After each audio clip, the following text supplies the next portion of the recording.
Episode 207 Above Ground Podcast, In Through the Outdoor, with Brian Kavanaugh. Disclaimer. The hosts of this podcast, Timothy Patrick and Will Foley, are by no means medical professionals. However, having lived experience with mental illness themselves, they have gained useful perspectives on common mental health issues that some of us struggle to overcome on a daily basis. By sharing their stories, they hope to create connection. By creating connection, they hope to help you find your purpose. And through purpose, we can all begin to build the foundation for positive mental health. This is Above Ground Podcast. Coming at you live with real conversations about mental health from the perspective, it's time for Above Ground Podcast. Now your hosts, TPP and Will Foley. Hey, what is up, everyone? Welcome to Above Ground Podcast. Above Ground Podcast, because you can't serve below. No, you cannot, sir. Good evening, good day, whatever, however you want to address the setting of the sun, the raising of the moon, and the dawning of the next day. That's sure. It's a bit more than I was looking for, but go ahead. Well, buddy. sorry, a little over dramatic. I don't know why. It just kind of struck, so I just kind of went with it. Probably could be the energy that we have here in the Zoom with us is Brian Kavanaugh. He's the director of admissions for the Center for Natural Wellness School of Massage Therapy, and we just happened to be this Sunday, which is June 4th. There is a health and wellness fair in Albany, New York, 14 Computer Drive West, Albany, New York. And Brian is here to talk a little bit about the school and what we're going to expect and how he got into the whole thing. So, Brian, thank you for joining us. My pleasure. I'm happy to be here, gentlemen. Yes, thank you, Brian. Thank you for taking time out of your evening after, doing all your duties today and whatever else you get to do to unwind, sir. Well, whatever you need to do to refill the well and take care of yourself, that's what it's about. It tends to be different things for different days. It's one of the things we do teach at the school is to teach the students to take care of themselves, refill their own well and take care of themselves so they're able to take care of their clients effectively. You're pointing at me? Oh, sorry. Yeah, I was pointing at Timmy because I was trying to get you because you were trying to answer something. I cut you off. Oh, it's all right. No, I was just writing something down. Brian, the amateur to throw a monkey wrench into the system. We're amateurs. It's all good, man. Can you just tell us a little bit about maybe some background? What brought you? You had mentioned that you were a student of the school in 2003. So if you could just kind of maybe what brought you to the school and then how you went through the school and now what you're doing now and all that goodness. Yeah, it was back in 2003. I actually researched it for quite a while before I decided to do it. And I quite honestly wasn't really that familiar with alternative forms of medicine and healing, and the holistic community in general wasn't very knowledgeable about it. So when I paid $95 for an hour massage, that's what got my attention at first. And then when I did some research, found out there's, a lot more to it than I thought. I'm thinking, become a massage therapist. What's that? Couple weekend classes and I'll be get my license and I'll get paid $95 an hour. Well, au contraire. It's 1,000 hours of education New York State requires. So I went to the school. I took the evening, part-time evening classes, which was 22 months, worked full-time during the day. I did the marathon route. We have a full-time day program that's 9 months, but I took the evening, and I graduated, and was such a profound experience for me, such a positive experience for my life that I wanted the experience of the school to continue. So I did pretty well as a student, and I soon after graduating started working at the school and worked my way into one point or another. I've been there pretty much ever since, and have taught just about every class there at one time or another. And now I'm on the administrative end of things and have switched over also to the director of admissions. So I'm handling admissions now at the school. It's been an incredible journey the last 20 years, and I wouldn't trade it for anything. I told a lot of people, when I graduated from the school, if I never did another massage, again, I'd still go through the experience again. It was that positive of an experience for me. What was there anything specific as far as the positive experiences? Was it was it strictly massage, or was there any other kind of I mean, obviously you have to learn certain things, but like, was there any other holistic approaches included?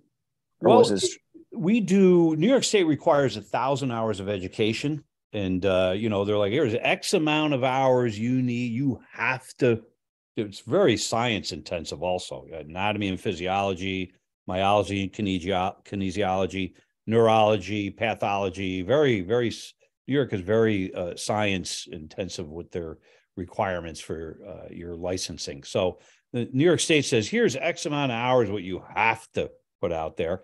And then here's some handful of extra hours you can throw in some electives that you want. And that's where we put in some of the different modalities that are not required by New York State, but it gives you a little taste of some other things like, sports massage, reflexology, polarity and energy work and things like that. So for me, it was both the just the experience myself and being part of that community and the emphasis on self-care and getting in touch with yourself and personal growth, in addition to changing people's lives with the work that I do. It's just, there's just no way to describe how rewarding it is when somebody comes into you and has been in discomfort for years and they've tried everything, chiropractor, physical therapy, cortisone shots, and then they walk out of your office in tears because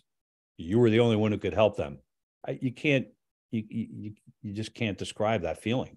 It's really, really rewarding, and you get paid to do it. You can't beat that. Yeah, it's very cool, man. I experience that daily now because I've changed careers in the course of my careers. Now I actually work directly in mental health every day. So that's excellent. I'm doing what I really wanted to do. So I'm very grateful every day when I wake up.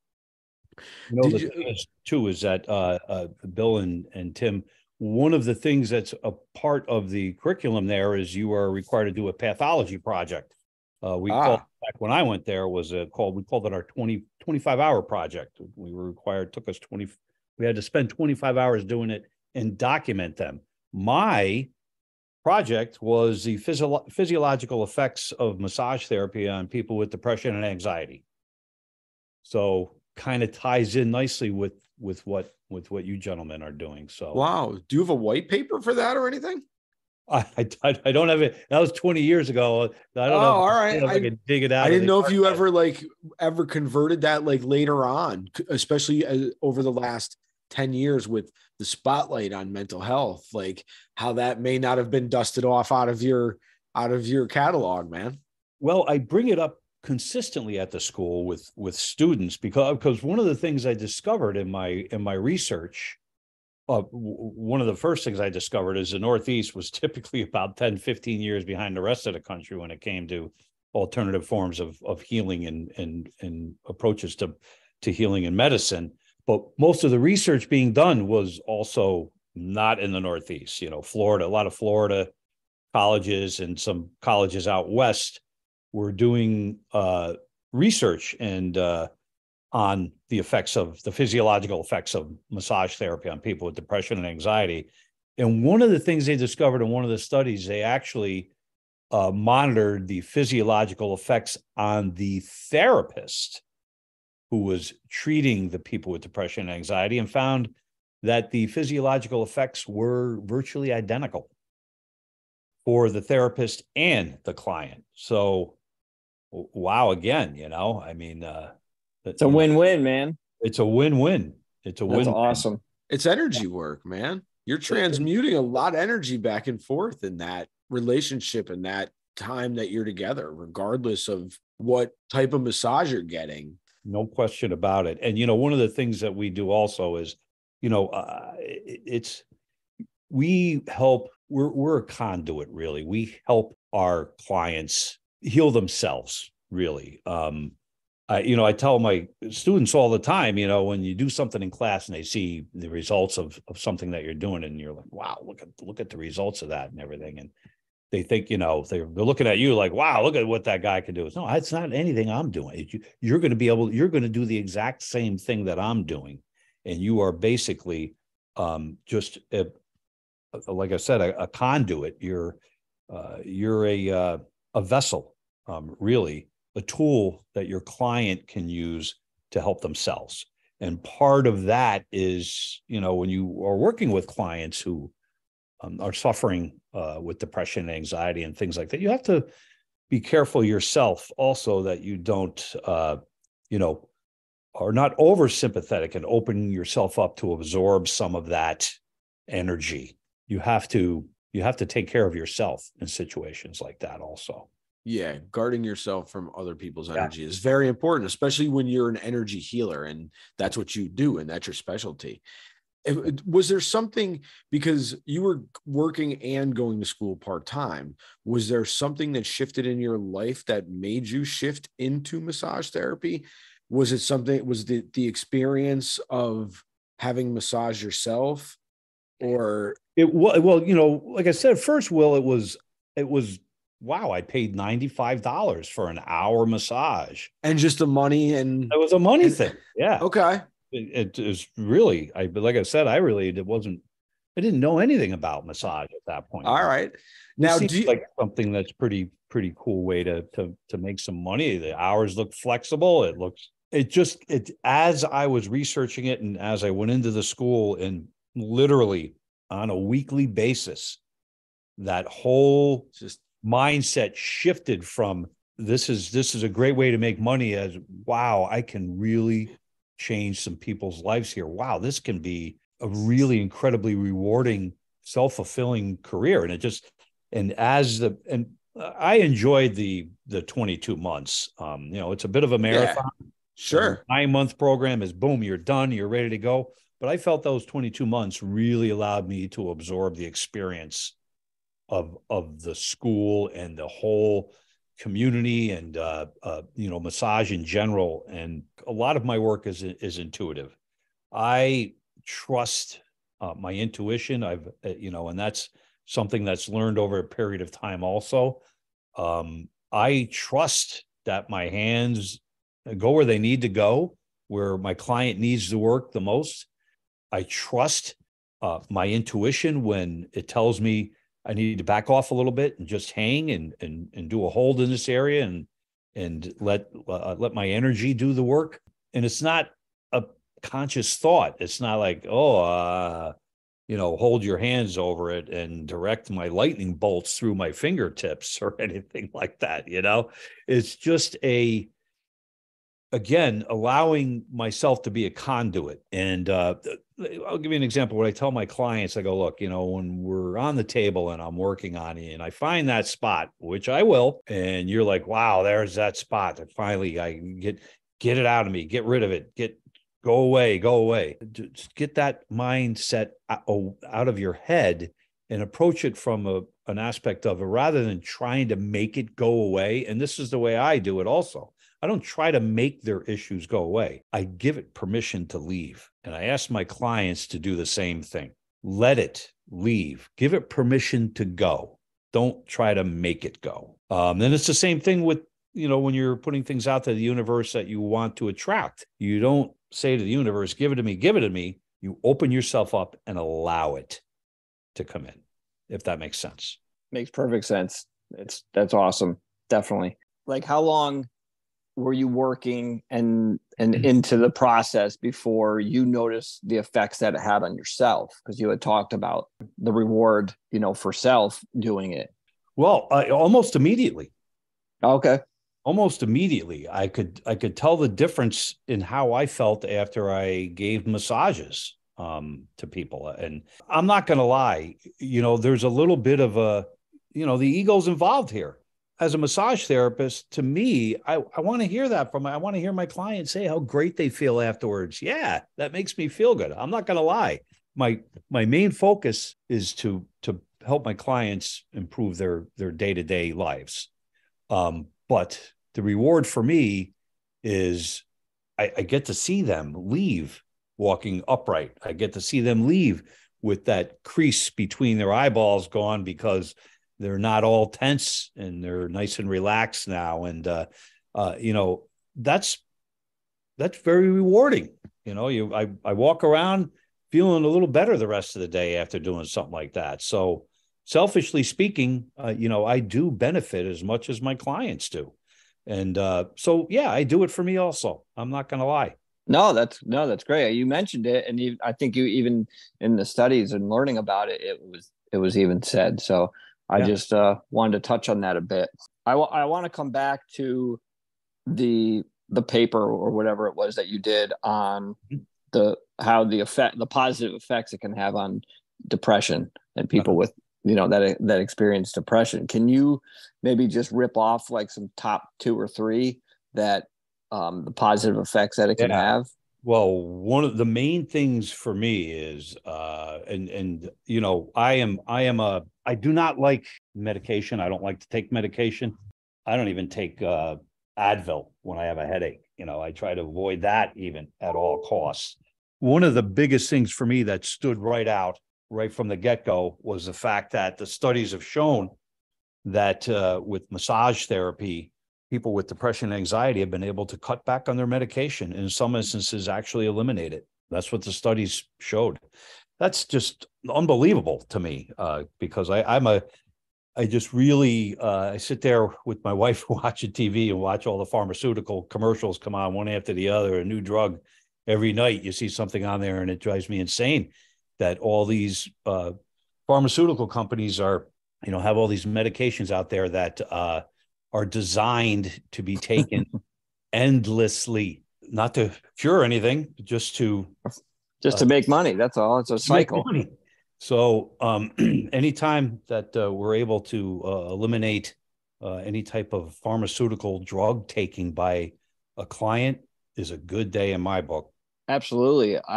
And this is just me, like that actually doesn't really surprise me that much because I see some of these like, whether it's tense muscles or whether you're having spasm, I see those as actually like symptoms from the depression. Like when your body's out of sync, there, you know what I mean? There's no equilibrium and you're going to have the different cogs in the machine, like broken or cracked, and it's not going to work properly. So I could see that 100%.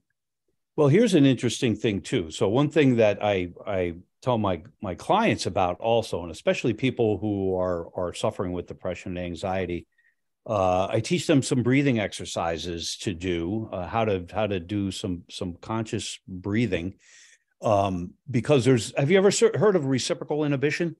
Okay, so that's a technique I use when I'm massaging sometimes too to help muscles relax a little bit. In its simplest term, if you look at the bicep and tricep, the bicep flexes, you bend your elbow, okay? So if you bend your elbow, the opposing muscle, the tricep, right, is lengthening. You got that's your opposing muscle right there. So if I've got a tight muscle in the bicep, if I can play a little trick on that muscle if it's being tense and it won't relax for me. I engage the opposing muscle in a way that causes the target muscle to relax. You see, if you don't have that tricep relaxed enough, the elbow won't bend because the muscle's too tight. Now, that all circles back to deep, purposeful breathing, slow, steady, nice breathing, does reciprocal inhibition on every muscle in the body. So you literally, physically cannot help but relax by taking nice, slow, deep breaths. It's impossible for your muscles not to relax. So it's just a huge tool to use for people. You can teach them these things and teach them the right way to do it. They can catch themselves when they're having, episodes or whatever it may be, and kind of breathe themselves down, if that makes sense. Yeah, it makes perfect sense. And I can attest to it just because I have done that in the past. Purpose, for my own, my own reasons, I have tried to, as I get a little bit further in this journey, I have gained some more mindfulness. And as I see something approaching, as I feel myself getting escalated, I try to focus more on the breathing and do some shakes. Sometimes I'll like clench my fists and then let go and then do some breathing just to kind of, in my head, I'm like tricking the body and being like, hey, there's no threat. Look, see, I'm calm. That's 100% what it. Well, you're not necessarily tricking the body. I don't look at it as in tricking the body. You're teaching the body okay how to trick the thing. Yeah, no, that's good. I like that. And that's just great that that you have a tool for yourself that works. And a lot of times students and clients will say, well, what technique works the best? What would it? Well, whatever works. Right. I love it. Many perfect. Many different approaches. And like you said, not everything's going to work the same way, the same time, all the time. Absolutely. 100%. What's another one that you got for us for the benefits of massage therapy for people with depression? Well, trying to think of some of the other how that all kind of. If you don't, I didn't want to put you on the spot. No, not at all. Not at all. It was 20 years ago. No, I know. That's why I'm saying. That's why I'm saying I didn't want to. But I just it's funny because we were just talking about tools, and that's we try to focus a lot on that here on Above Ground. Is we talk about tips and tools that can help, and also stress the fact that hey, you know what, it's good to take this tool. It may not work for you now, but put it in your tool belt, and maybe it'll it'll surface at some point in your life, and it'll work for you then. Well, it's all, if you can get your client just that one time to be able to notice the change. If all you need is that little bite, that little bit to show them, and it snowballs from there. It does, and positive. Positive things and positive thoughts and positive feelings can snowball just as much as negative ones. If you're able to guide them the right way. And we're not pretending we're psychologists or psychiatrists or anything like that. We're just saying, hey, here's some tools you can use to physically make yourself feel better, to help improve your blood pressure, your circulation, increase your white blood cell count. Well, it's just endless, the benefits of massage. And when you can start feeling well physically, that manifests mentally also, and vice versa. So they feed off of each other. As you researched the depression and the anxiety part, did you notice any particular body parts that were particularly prone to that? I mean, is it really back pain, or is it really prone to the person, or is it more of an emotional connection, like they do say about a lot of that type of pain? Have you found? There's certainly emotions that are held physically. What was that? One of my favorite lines from one of my favorite movies, The Godfather. Yeah, was the Godfather Part 3, where he's saying confession to the priest, and the priest says, when the mind suffers, the body cries out. And wow, what a really, really, really true statement that is. When the mind suffers, the body does cry out. And if you don't have a way to cry out when the mind is suffering, if you do not have a release, it's going to be stored somewhere. It's going to be kept somewhere. And you don't want it in your head. And so what does your head do? It tucks it somewhere where you're not going to think about it. And that's usually somewhere in the body. And that can be just about anywhere. For me, my spot is an attachment area for levator scapula. It's the scapula.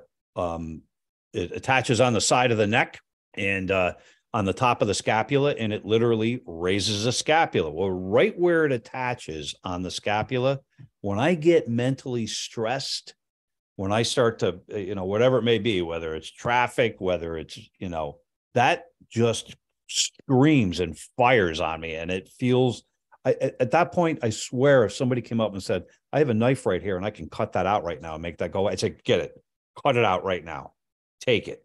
That's how intense the discomfort is. And for me, that's a mental thing. That's when I'm mentally stressed, that's where I feel it. Some people, it's their low back. Some people, it's their pecs. Some people, it's their hips. And some people, and it can move. It can move a lot too. So another thing that we talk a lot about in massage therapy is also where the discomfort isn't necessarily where the problem is. So often you'll be working on somebody and, they're like, I'm feeling this incredible discomfort in my neck and shoulders back here. And you go in and you start working on their pecs, which intuitively you're like, well, they're working on my pecs. It's my neck and shoulders that hurt. And then you get in there and you start working on the pecs and they're like, I feel that all the way in my back. And it's a trigger point. So you work on that area a little bit and all of a sudden their discomfort in a completely different area goes away. And they think you're some type of magician, but it's, this is what we teach. There's reasons for it.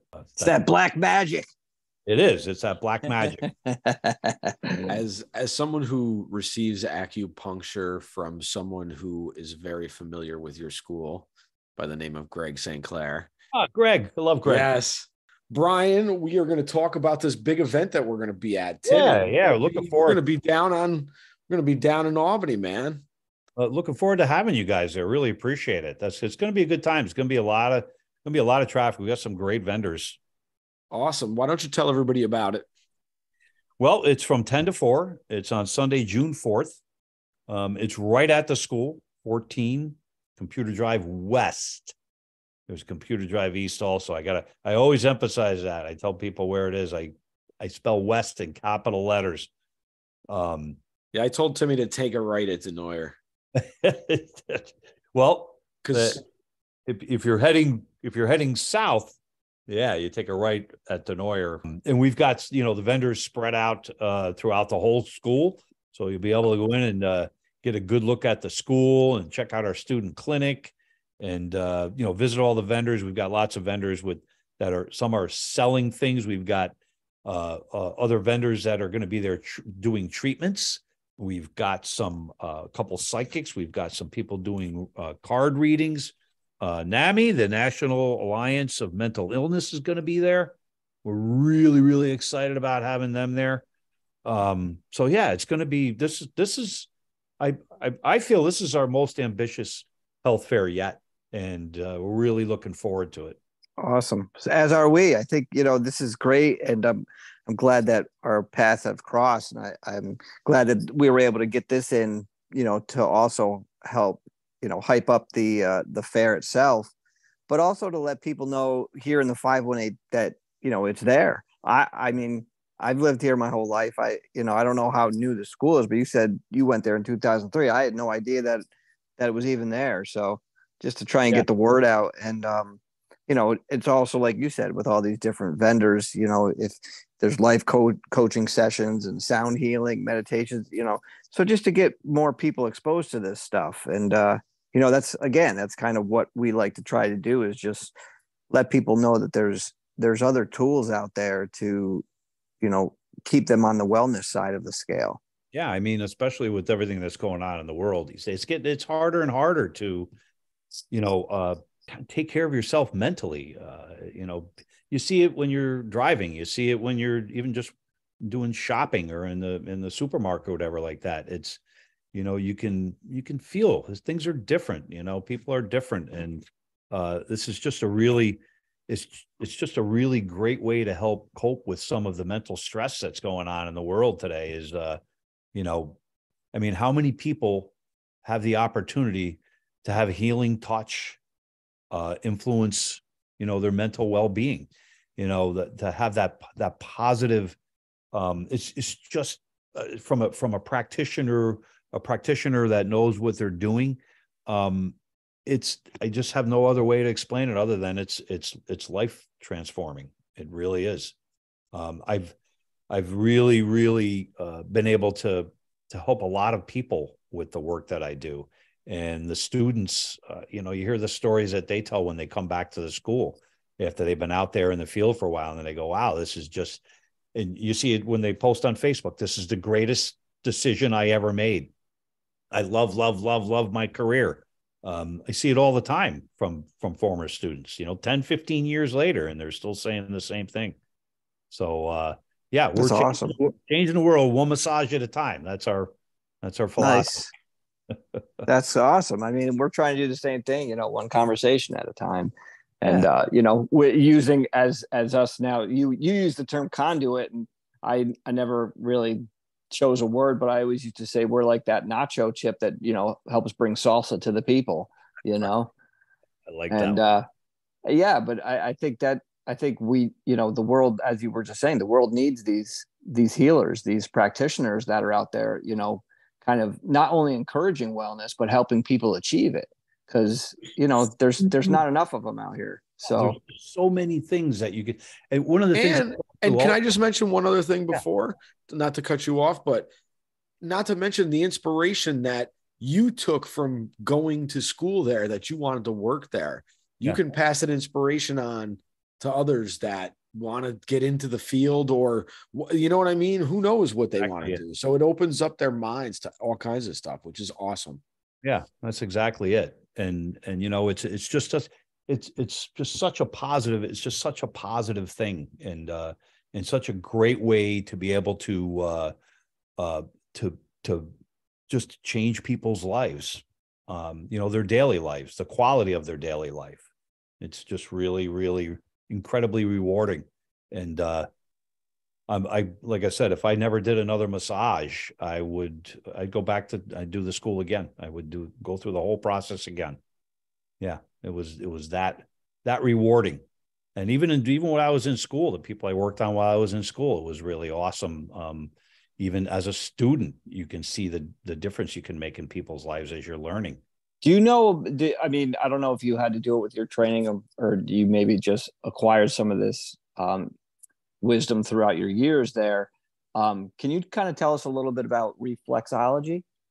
That's not one of my specialties. Okay. Reflexology is working on the bottom of the feet. Yeah. There's certain areas, the bottom kind of like pressure points, right? Is that what it is? And they are Mm-hmm. directly related to like the liver or the kidneys, whatever. Okay. Well, if you think about it, you've got all these nerves that are coming from the spine. That nerve at the bottom of your foot, it didn't originate in your ankle or somewhere. It originated all the way up at the other end of the body. So if you think about it, you're putting pressure on the bottom of the toe, on that nerve. Well, that's not just going to affect the bottom of the toe. So, each area of the bottom of the feet correlates to a different area of the body. And, the fact that it's not a specialty of mine does nothing to do with the fact that I can still go and do reflexology and put those, apply that pressure to those areas in the bottom of the feet and affect change. So it's not a specialty of mine, but I absolutely do reflexology on occasion. It's your intention, Tim and Will. I'm going to say this is the main part about massage is your intention. What is your intention as a massage therapist? You can literally do two identically physical massages on the same person and have your intention be different each time. That person's going to experience a different massage, even though physically they're receiving the same massage. It sounds almost not really believable, but I've seen it in action. It's going back to. I was just as someone who likes energy and stuff, I understand why. I could see where it would appear that way. I don't understand how it's done, but I could see where it would appear that way because I'm an energy guy. So I could see where it would disappear if it wasn't. Well, let me tell you this. I'm going to tell you, it would be different each time because of the intention and the energy that you put into it. I'm going to tell you one story that's going to really just encompass everything for you right here. So one of the things I did in my studies too is I discovered this experiment that was done with these individuals who are doing experiments, doing lab work on DNA. they took these scientists who were working on the DNA, and they took 10 scientists on one side, 10 scientists on the other side, and they each gave them DNA to do experiments on, lab work on. One group of 10, they trained them to focus nothing but negative thoughts on projecting onto the DNA as they were doing the work. The other group, they had them do nothing but focus on positive thoughts, positive, happiness, joy, all things good. The people who were focusing the negative energy on the DNA as they were working, they found that the DNA was folding in on itself and crumbling up. The people who were doing the work and focusing the positive aspects, positive energy on the DNA was opening up and lengthening. Then they took the negative DNA, gave it to the people who had the positive energy, and the DNA reversed itself. So, yeah, your intentions are everything in massage. I read an article online. That's how it was quite a few years ago. So I'm not sure the name of the person who did it, but it was like, wow, that's scientific proof that what we've been saying. I know. I know. True. And people still don't get it. Yeah. I mean, because for years, guys, we've been saying this for decades. We've been saying this. We are affecting people on a cellular level. We're affecting people with our energy, with our intention. We are making a difference. And bam, here you go. Here's scientific proof. There you go. Mic drop. Love it. Yeah, that's great. That's perfect. Yes, Brian, we can't wait to be a part of Sunday. It's going to be great. And thank you guys enough for allowing me to talk about the school here and massage, and really, really thank you for all the work that you're doing and getting the message out there, mental health, and for being there at the job fair on June 4th. Really appreciate it immensely. It's going to be great. And I'm, we've done some stuff with NAMI, and I've been affiliated with NAMI a little bit over the years, doing some stuff with them also. So it'll be great to see them also there, and it'll be great to have us. And we're so privileged to be there, and it's awesome, man. We're so grateful that you're having it. It's awesome. We can't wait to meet everybody. Timmy, let's wrap this puppy up, buddy. So, Brian, we usually wrap it up with 3 questions. The first of the 3 is, do you have a favorite or a least favorite word? A favorite or a least favorite word? Yeah. Yeah, my favorite word is love. There you go. A least favorite would be any, or? You might as well go with the opposite of that, right? Okay. Hate. Okay. That's an easy one. What's the third question?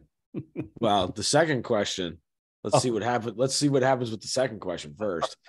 The third question I think you're going to like a lot, but the second question is, what has the career of massage and the study of massage and energy work taught you about yourself? Well, it taught me I'm capable of a lot more than I ever thought I was capable of, including healing myself.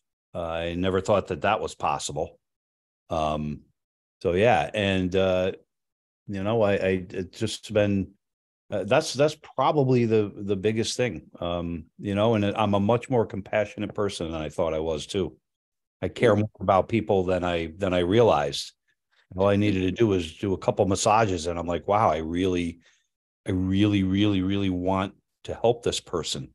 And I never was cognizant of that before. That's awesome.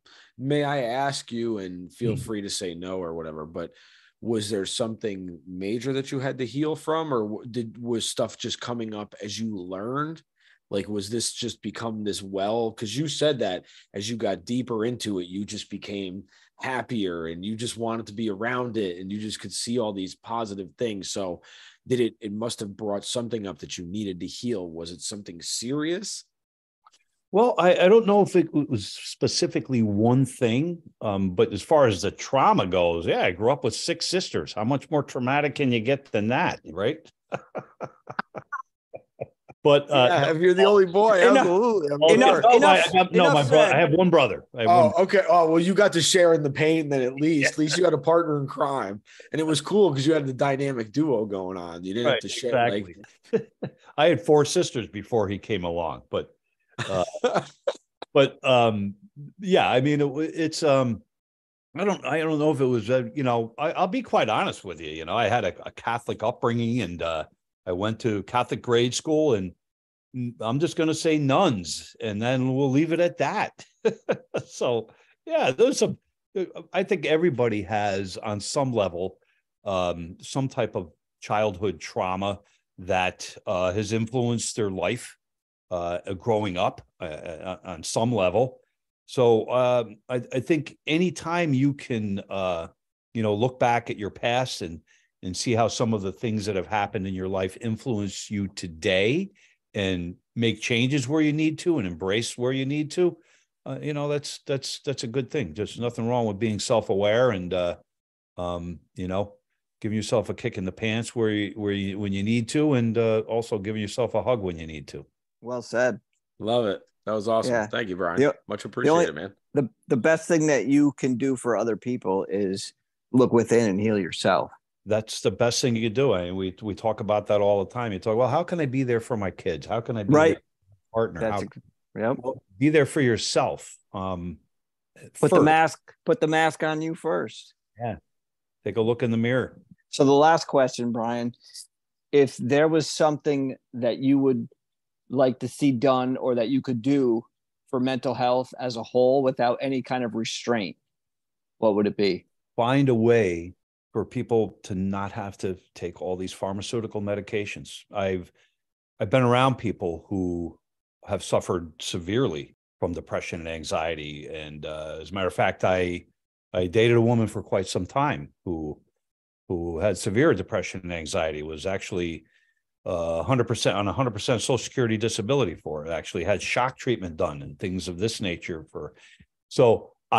what would make me happy and what I would like to see for mental health is to find a way to get people off all that medication that they're taking, the cocktail of drugs that they give people, to find and I do believe that there's in some situations, extreme situations, where temporarily it could probably help people temporarily to at least get them going in the direction they need to be going in. But these people are, to make it a cocktail of drugs for the rest of their lives, for them to be able to live on a day-to-day basis, to me, is unacceptable.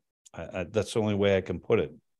No, that's another mic drop, man. I agree with I do feel that, some people need medication to get you to a certain level or a certain point, because I know for myself, when I was, I crashed through rock bottom, and I couldn't grasp on some of these concepts. Like, I didn't even know that you could do things to make your life better. You know what I mean? So you have to get on some level where you can retain some information and do, understand what's going on.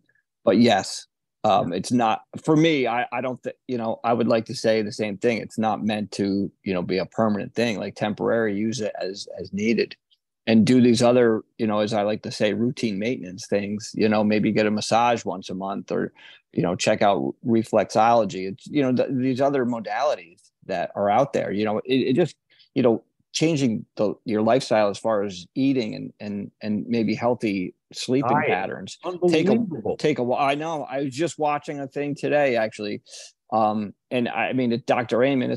He's a legit doctor. So, but he said that there was studies with, it was kids done with kids with ADD, and they changed their diet, and almost 70% of them, it would totally either got rid of it or reduced it dramatically. I have no doubt 100%. I say that all the time, that if diet, probably 95% of the pathologies out there could be avoided or treated with a proper diet. I firmly believe that. I really, really do. And, if there was more, we need more people like you guys out there, just getting the message out there and spreading the word that there are alternatives to Western medicine or pharmaceutical medicines to treat, mental health. There's other alternatives. There are, and the message has to be out there. You're right. And it's guys like you putting that message out there. It's awesome. Yeah, truly. We kind of cover all sides, because I see the other side of that coin in my professional side, which I won't talk about right now, but, and unfortunately there are necessary things that have to happen for some individuals to exist in the world. And unfortunately, our homeopathic ways just can't fix some of that stuff. And it's too bad it can't. It can certainly help. But it's hard enough to generate enough motivation in some individuals who are institutionalized and stuff too. Because that's a little different story than having, somebody like my sister is a nurse, and she says, well, Brian, if you were a kid today, they'd have you on so much Ritalin. That might be true. Because of the way I was when I was a kid. But I'm like, I think they try to treat the kid out of the kid now sometimes too much, because, and again, though, you also got to realize where some of these kids are coming from, man, and they're coming into your services, and depending on where you're seeing them and who they're seeing. Yeah. Right. Yeah. I mean, here also you got a different view of the world if you're coming in to see your private practice doctor in Guilderland, you do into a county clinic. You know what I mean? So unfortunately, it's a different world for those kids too.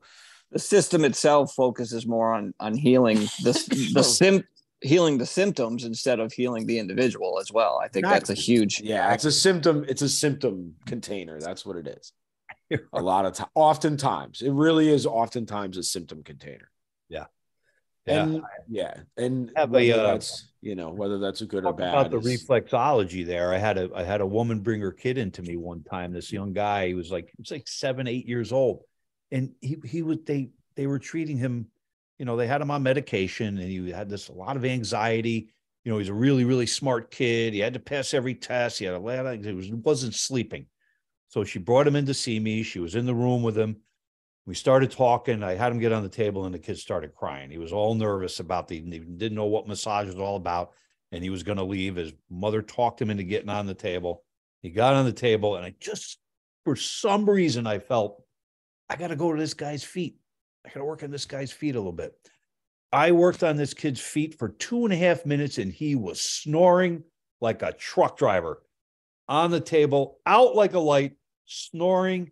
His mother sitting over her in the chair, tears coming down her cheeks, because she couldn't believe this kid fell asleep in 2.5 minutes on the table after being so stressed about anticipating the experience of it. And as soon as he got up off the table, he said, "When can I come back?" Unbelievable. There it is. Story. That is a true story. Wow. Yeah, that's real-time difference making right there, folks. Boom.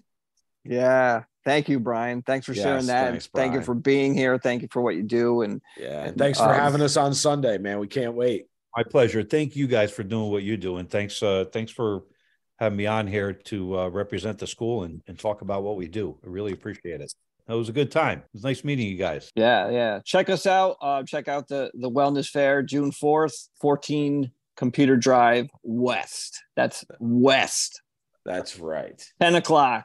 That's right. Thank you very much for tuning in. Please come out Sunday to the fair. It's going to be awesome, man.